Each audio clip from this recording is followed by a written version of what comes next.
In this lesson, we'll implement our Find Artists functionality and use NSURLConnection to retrieve data from the iTunes Search API. Before we begin, I've got a couple more categories on my desktop that we'll want to add to the project, as we'll need them as we implement our service methods. You'll find a copy of these in your working files directory.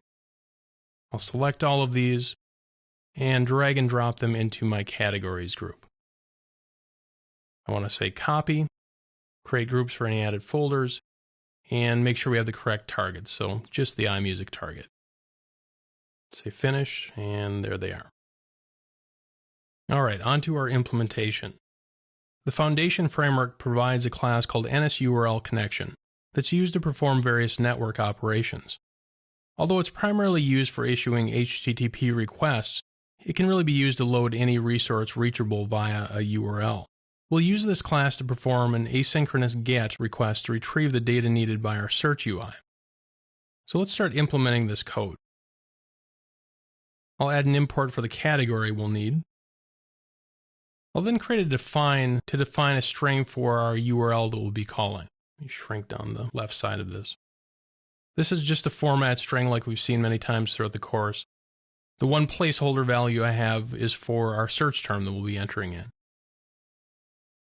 I'll then define a class extension to define some private properties we'll need, specifically this NSURLConnection and NSMutableData, which is an object-oriented wrapper around a byte buffer, essentially, and then our service completion block. I'll go and synthesize those properties. Then inside the Find Artist by Artist Name method, I'll first store away that completion block.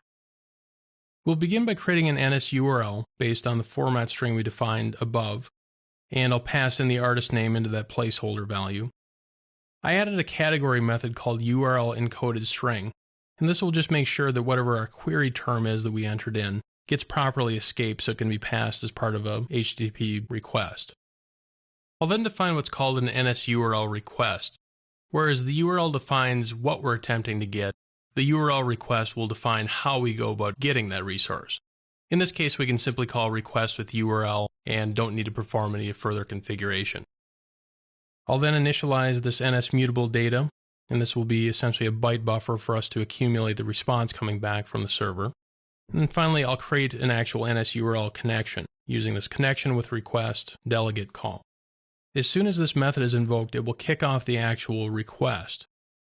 We've marked ourselves as the delegate so that we can participate in this request response process. But before we can do that, we need to implement some of the delegate callback methods. The first one I'll implement is connection did receive response.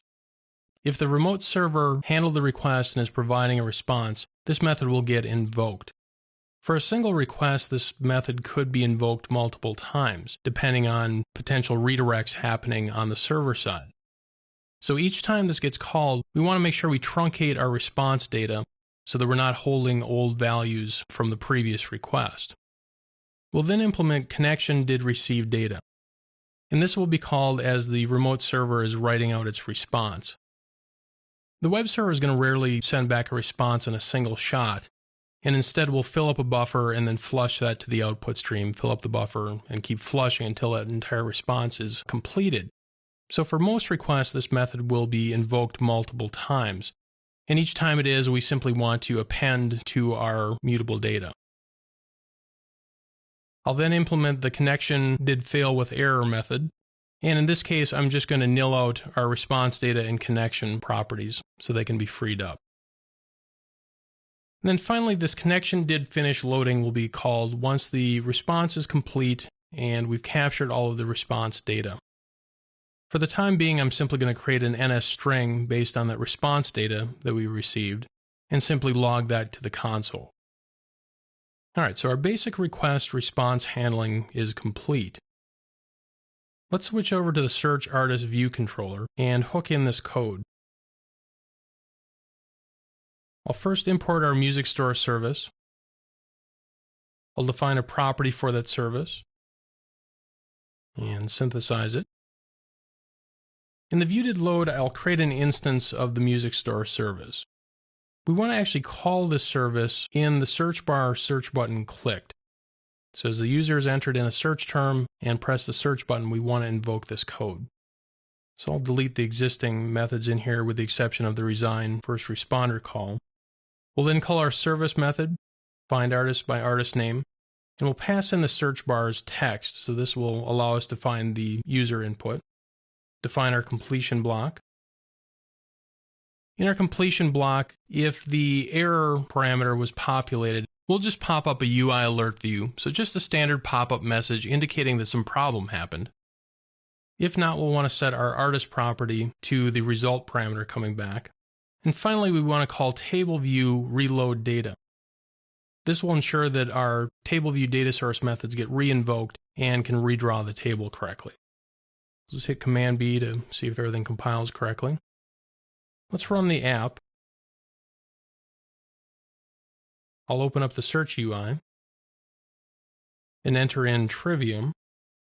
Tap the search button. Now we're not getting anything in our UI yet, but what we can see in the console is that we received a response from the server. And we'll look at this response in more detail in the near future. Our service is coming along nicely. We've created an NSURLConnection instance, implemented its various callback methods, and we now have the basic request-response cycle working. You should now have a good working understanding of how to issue a request and receive a response using the NSURLConnection class.